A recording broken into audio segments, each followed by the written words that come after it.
الحمد لله نحمده ونستعينه ونستغفره ونؤمن به ونتوكل عليه ونعوذ بالله من شرور أنفسنا ومن سيئات أعمالنا من يهده الله فلا مضل له ومن يضلله فلا هادي له ونشهد أن لا إله إلا الله وحده لا شريك له ونشهد أن سيدنا ومولانا محمدا عبده ورسوله.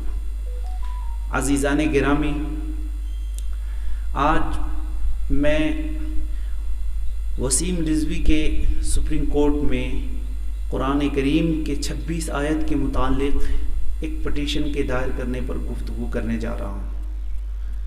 ہم اپنی گفتگو 2 ایپیسوڈ میں ڈالیں گے.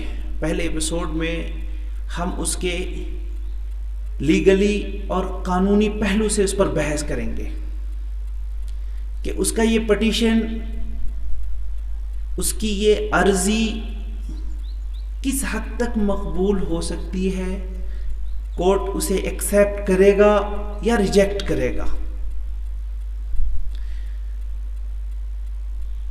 سپریم کورٹ ملک کی سب سے بڑی عدالت ہے. یہاں پٹیشن دائر کرنے کے ایک اصول اور قوانین ہیں. اس اصول اور قوانین کے مطابق ہی کسی کا پٹیشن لیا جاتا ہے. میں آپ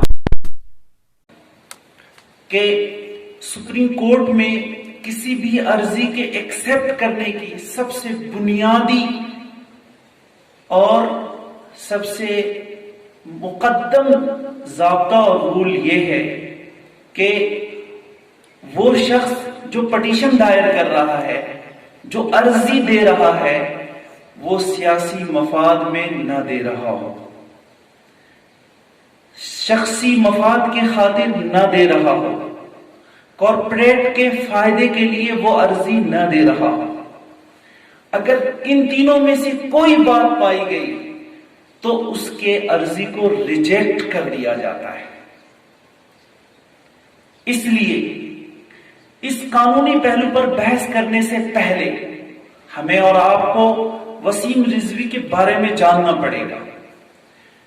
وسیم رضوی ایک سیاسی اور کرمنل انسان ہے جس نے بہت سے کرائم کیے اور اس پر کئی قسم کے مقدمات چل رہے ہیں. گوگل کے ویکیپیڈیا کے مطابق کچھ آپ کے سامنے ہم اس کے حال احوال کے بارے میں بتانا چاہ رہے ہیں. 2019 10 جنوری کو اس نے رام مندر کے بننے کی وکالت کی تھی، اور اس بدبخت نے صرف وکالت ہی نہیں کی بلکہ یہاں تک کہا کہ اگر رام مندر نہیں بنا تو میں رام مندر کے سامنے جا کر کے خودکشی کر لوں گا. اور یہ سب اس نے محض اس لیے کیا تھا تاکہ آج کی بی جے پی گورنمنٹ جیت جائے. چنانچہ اس کے اس حربے کی وجہ سے کوئی فرق تو نہیں پڑا، عدالت کا جو فیصلہ آنا ہوا آیا، لیکن یہ آدمی کی اس کا ایک کافرانہ چہرہ لوگوں کے سامنے نمایاں ہو گیا. اس کے علاوہ نومبر 2020 میں اس کے اوپر CBI لگی اور کیس اس کے لیے یہ بنایا گیا کہ اس نے وقف بورڈ کے چیئرمین ہونے کے ناطے وقف بورڈ کی بہت سی جائیداد اس نے بیچ ڈالی. اس بیچ ڈالنے کی وجہ سے اب یہ مقدمات میں گھرا ہوا ہے. اس سے پہلے بھی اس نے کئی اس طرح کے کام کیے ہیں. جس گورنمنٹ کی حمایت کر رہی ہے، خود اس کی ایجنسیاں جب اس کے پیچھے لگی ہے تو ان کو خوش کرنے کے لیے اس طرح کا یہ حربہ اختیار کیا ہے. یہ لکھنؤ کا رہنے والا ہے. اس کے اس برے کردار کی وجہ سے تمام علماء نے، خواہ وہ شیعہ علماء ہو یا سنی علماء ہو، سب نے اس سے برات کا اعلان کیا ہے، اس کو اپنے مذہب سے خارج قرار دیا ہے. اور میں بھی اپنی اس ویڈیو کے اندر اسے اسلام سے خارج، کافر اور ملعون قرار دیتا ہوں. پھر اس کی کی حیاتی قبر بنی ہوئی تھی، اسے لوگوں نے اکھاڑ دیا، اور علماء تمام مذاہب کے مختلف مکتب فکر کے علماء نے متفقہ طور پر یہ اعلان کیا ہے کہ اس کی نہ تو نماز جنازہ پڑھی جائے گی اور نہ اسے کسی مسلمان کے قبرستان میں دفن ہونے دیا جائے گا۔ بہرحال اس نے جو یہ اپنی پٹیشن دائر کی ہے، اس کا ایک ضابطہ ہے سپریم کورٹ میں کہ کوئی بھی آپ کسی کے خلاف کسی بھی عدالت میں کسی چیز کا آپ دعویٰ کرو گے، جب تک آپ کے پاس کوئی دلیل نہیں ہوگی تب تک آپ کی بات بالکل ہی نہیں مانی جائے گی۔ آپ کو سن کر ہنسی آئے گی کہ اس شخص نے جس ٹرانسلیشن کا حوالہ دیا ہے، جس ترجمے کا حوالہ دیا ہے، اس ترجمے کو کسی قرآن کے مفسر یا ماہر تجربہ کار ایکسپرٹ نے نہیں لکھی ہے، بلکہ گریڈ 1 اور گریڈ 2 کے اسٹوڈنٹ نے اسے تیار کیا ہے، جس کی ترجمہ کا اس نے حوالہ دیا ہے اپنی پٹیشن میں۔ اس کا نام مصطفیٰ خطاط ہے، یہ ایک کینیڈین امام ہے، اور اس کی جو کتاب ہے اس کا نام ہے کلیئر قرآن، اس کا اس نے حوالہ دیا ہے۔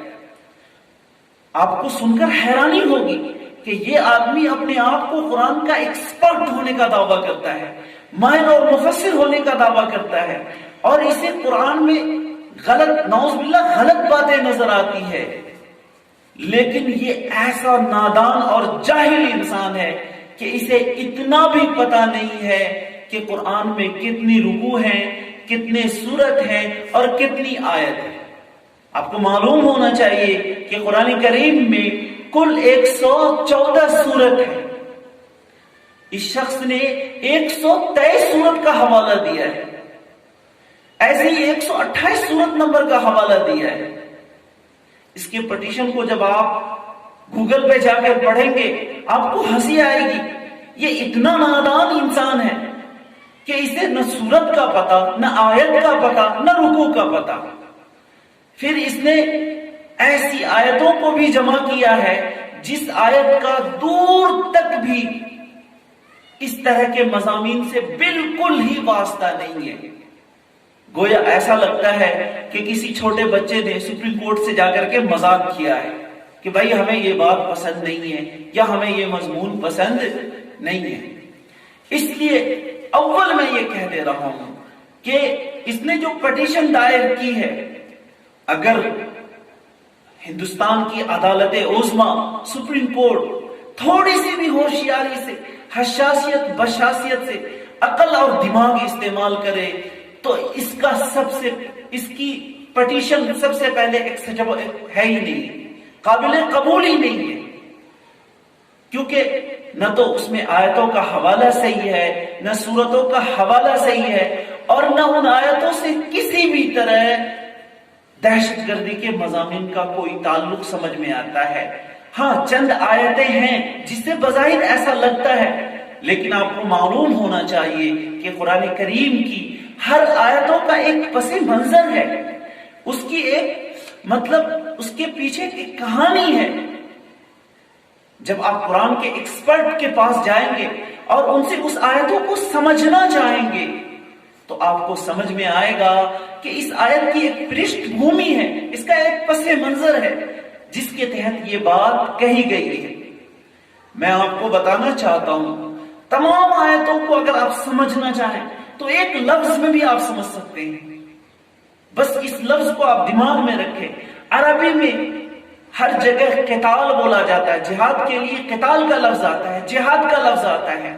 قتال اور جہاد کا لفظ یہ دو آدمی کے پارٹیسپیٹ سے، دو آدمی کی شرکت سے یہ جا کر کے وجود میں آتا ہے۔ یعنی کوئی اگر اٹیک کر رہا ہے تو تمہیں اس کا جواب دینا ہے، کوئی اگر تم پر حملہ کر رہا ہے تو اس کا ریٹرن جواب تمہیں دینا ہے۔ یہ ہندوستان کے قانون سے بھی سمجھ میں آتا ہے، اور دنیا کی تمام قانون میں یہ چیز ہے کہ انسان اپنی سیفٹی کے لیے، اپنی مال کی سیفٹی کے لیے اگر اس پر کوئی حملہ آور ہو رہا ہے تو اس کو جواب دینے کی ہر قانون میں گنجائش ہے، اور قرآن کی جن آیتوں کو لے کر اس نے یہ کہا ہے کہ یہ دہشت گردی کی تعلیم دیتی ہے، اس احمق کو معلوم ہونا چاہیے کہ وہ آیت دہشت گردی کی تعلیم نہیں دے رہی ہے، بلکہ انسان کو اپنے سیفٹی سے متعلق، اپنی حفاظت سے متعلق اگر کوئی اس پر حملہ کر رہا ہے تو اس کا جواب کس طرح دینا ہے، جواب دینے کی کہاں تک گنجائش ہے، اسی کی تعلیم ہے۔ آپ کو معلوم ہونا چاہیے کہ یہ قرآن مقدس مذہب اسلام کی بنیادی کتاب ہے، اور اسلام نام ہی ہے پیس اور امن کا۔ آپ عربی ڈکشنری میں جا کر دیکھیں اسلام کا معنی پیس اور امن ہی ہے۔ تو اب جو مذہب پیس اور امن جس کے معنی میں ہو، جس کی بنیاد میں ہو، کیا اس کی کتاب دہشت گردی کی تعلیم دے سکتی ہے؟ بالکل ہی نہیں، قطعاً نہیں۔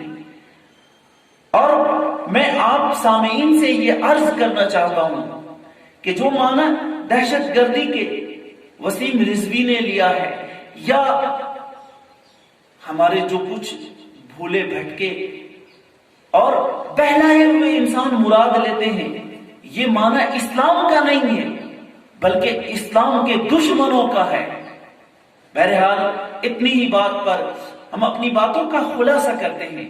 ہماری بات یہاں سے شروع ہوئی تھی کہ لیگلی طور پر، قانونی طور پر یہ پٹیشن مقبول ہوگا یا مقبول نہیں ہوگا۔ آپ کو جاننا چاہیے کہ کسی بھی پٹیشن کے قبول ہونے کے لیے بنیادی طور پر سپریم کورٹ نے 3 اصول بنائے ہیں کہ کسی شخصی فائدے میں نہ ہو، کسی کا ذاتی فائدہ نہ ہو، کسی کا سیاسی فائدہ نہ ہو، کارپوریٹ کے فائدے نہ ہو۔ یہ شخص شخصی فائدہ بھی اپنے اس پٹیشن سے تلاش رہا ہے، سیاسی فائدہ بھی تلاش رہا ہے، بی جے پی کو سپورٹ کرنا چاہتا ہے، اور کارپوریٹ کے ذریعے سے اپنے مقدمات میں مدد لینے کے لیے ان کو بھی خوش کرنا چاہتا ہے۔ اس لیے یہ تو قبول بالکل ہی نہیں ہوگا، یقیناً مسترد کر دیا جائے گا اگر ذرا سا ہوش گوش سے وہ کام لیں۔ دوسری بات، کسی بھی پٹیشن کے قبول ہونے کے لیے اس کا پٹیشن ہر اعتبار سے مدلل اور مقبول ہونا چاہیے۔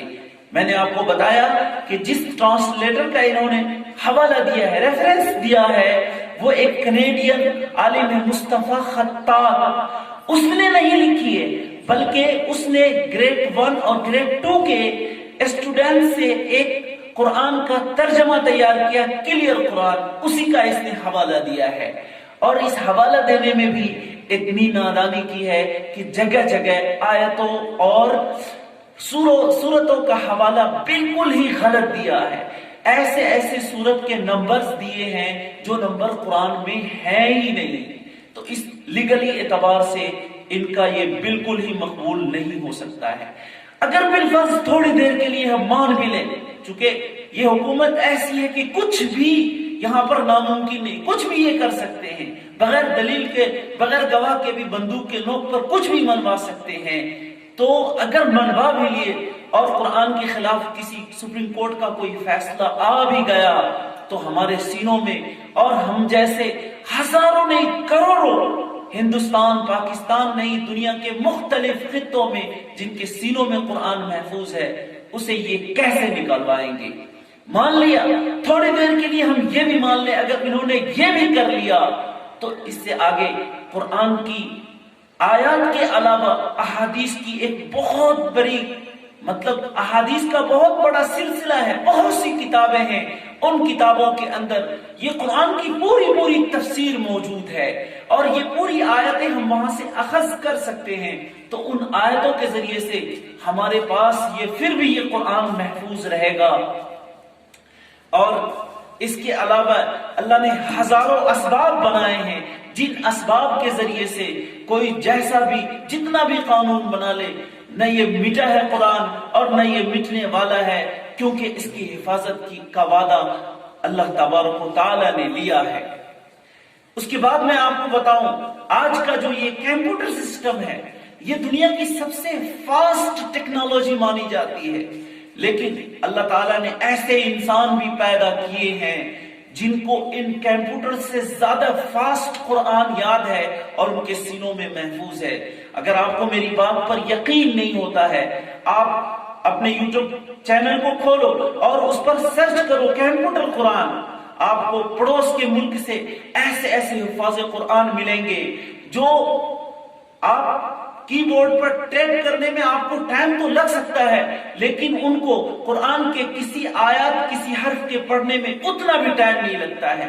انہوں نے قرآن کو سیدھا بھی یاد کیا ہے، الٹا بھی یاد کیا ہے، آیت نمبر کے بھی اعتبار سے یاد کیا ہے اور رکوع نمبر کے بھی اعتبار سے یاد کیا ہے، سورت کے اعتبار سے بھی یاد کیا ہے، بلکہ اس کے مضامین اور مفہوم کے اعتبار سے بھی یاد کیا ہے. میرا یہ ماننا ہے اور میرا یہ بلیف ہے کہ اگر پوری دنیا کی ساری کتابوں کو جلا دیا جائے اور ساری کوشش بھی کر لیا جائے تو وہ ایک حافظ قرآن چند لمحوں میں ایک قرآن تیار کر کے آپ کے سامنے پیش کر سکتا ہے. اس لیے گھبرانے کی ضرورت نہیں ہے، ڈرنے کی ضرورت نہیں ہے. اللہ نے خود اس قرآن مقدس کی حفاظت کا وعدہ لیا ہے اور وہ ضرور کرے گا، اور اسی نے آج تک اتنے انتظامات کیے ہیں اور وہی کرتا رہے گا. کسی نالائق ناہنجار کی کوششوں کی وجہ سے نہ یہ قرآن مٹا ہے اور نہ یہ مٹایا جائے گا. آج نہیں، نبی علیہ السلام کے زمانے سے لے کر آج تک یہ کوششیں جاری رہی ہے اور یہ جاری رہیں گی. لیکن اس کی ذریعے سے انسانیت کا بھلا ہی ہوتا ہے.